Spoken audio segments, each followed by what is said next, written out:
Hello, Demon Horde. I think I am the last person here. I think so. And you've probably all caught your cab and gone home. So maybe I'm hoping you'll come back after the hangover's worn off and you might see this. But anyway, I hope you had an awesomely wonderful party. And I want to say a huge happy birthday to that silver daddy otter with the devilish grin in his eye that we all think is awesome, because he is.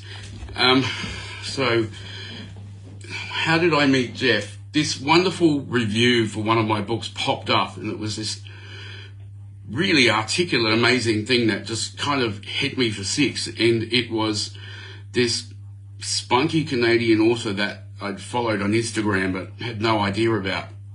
And then I got his first, well, not his first book, his most recent book, and kind of gobbled my way through that fast for me. And then that was Summit. And then after that, I was on his ARC team for Cursed. And I'd never really read anything like that before.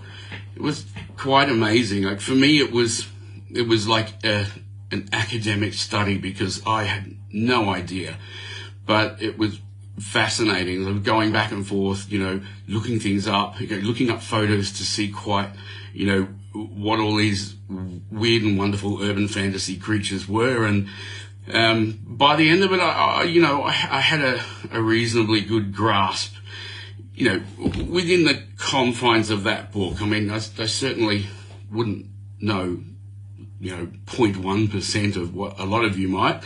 And also, on top of that, he writes really good boy-on-boy action, like really good. And this is me officially hassling him to put more of it in, because I think it's great, and he's got a real talent for it. And, I'm kind of smutty, so that's really right up my alley. Anyway, so being 53 and, looking 43 is fantastic. I don't know that yet. I'm just saying that, but you look amazing. You're amazing. And I hope you had a fantastic birthday, and you've had, 62 dozen authors in here telling you the same thing. So you get huge extra special bear hugs for that. Now, I'm really honoured, privileged to be invited here, because I don't write about any urban fantasy creatures. I mean, I wouldn't, because I'd sound really amateur, because I just know nothing. I'd be like, I'm a demon, let's go to bed. But I have some, pretty bad behaviour in my books, I guess. I think the biggest bad behaviour I get is that the characters I write argue, and they're fallible, and their conflict is within the relationship and their interpersonal connection. It's not, you might find in a lot of romance that it's influenced by external factors only. So because something out there beyond our control is causing me to have conflict with my lover, or whatever that is. And I really like it to be gritty and real. So, we argue in our relationships. We say things that hurt each other. We take things out on each other. And I think that's important for me to focus on.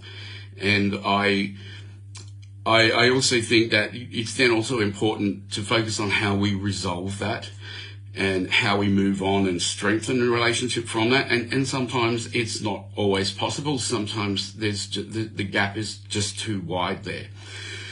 Having said that, there will be a lead in every book. The two leads, I really want them to end up happy together.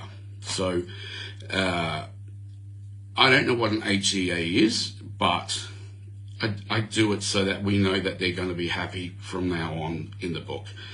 I have one prequel where that's not the case, but that's because it was written after two books where both lead guys found their lifetime partner after that point. So you can't really do that. You can't have them go, oh, I'm happy forever after with one person, and then you pick up the next book and say, oh, he's got someone else now. Like, what am I supposed to believe this author now because they've just lied to me?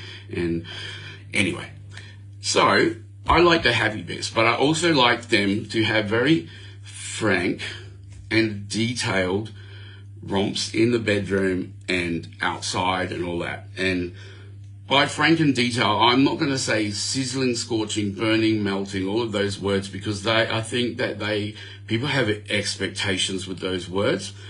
When I say frank and detailed, I mean everything that happens in there, and I'm not going to shy away from it. And I'm so happy that some people really like that, because it just was the way it turned out when I started writing. I mean, there will be a lot of people who don't. They kind of like you to back off the bad language a bit, but no, it's not going to happen. Look, I'm really here just to talk about the new book, and I'd go, oh, look, this is my new book. This is my earlier this year book, and it's also the out-of-date cover. But I haven't got it yet. So I've been flat out trying to get the ARCs ready, and they are almost there. Just being paranoid, I am now going right through the final one and going back and finding little tiny proofreading errors and stuff that I don't know how I've missed them. But today, that is my assignment, and to then scatter it out to all these wonderful ARC readers. And the book is called Nervous Kid. And that title has some significance later in the book. So, essentially it is about, broken families. So, the mother has, basically been wild in her early adulthood. Finished her college degree in teaching and thought, no, I'm going to go backpacking through Brazil and South America. She meets a man. This is all happens later on. She reveals this. It doesn't happen in the book. But anyway, she meets a man and she has a baby, and she has massive postnatal depression and just leaves the baby with the family and goes back to Australia. And being one of these kind of butterfly types, these Blanche Dubois streetcar named Desire that really needs someone to take care of her, very quickly gets married again and has 2 more kids. And then the kids lose their dad. So that causes a... Sorry, I'm getting warnings flashing up here. Oh, yeah. You go away.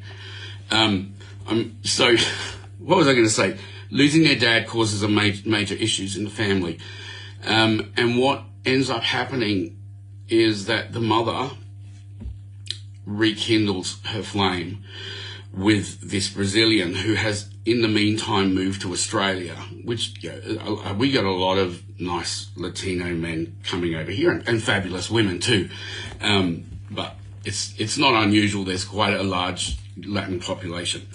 So anyway, the mother reunites with this old lover, and her son Ryan meets his son Dominic for the first time when they're teenagers, and they're best friends. Just inseparable. But Dominic is very straight and very Latin lover. He likes the gals, and Ryan is very closeted and gay, quiet sort of guy.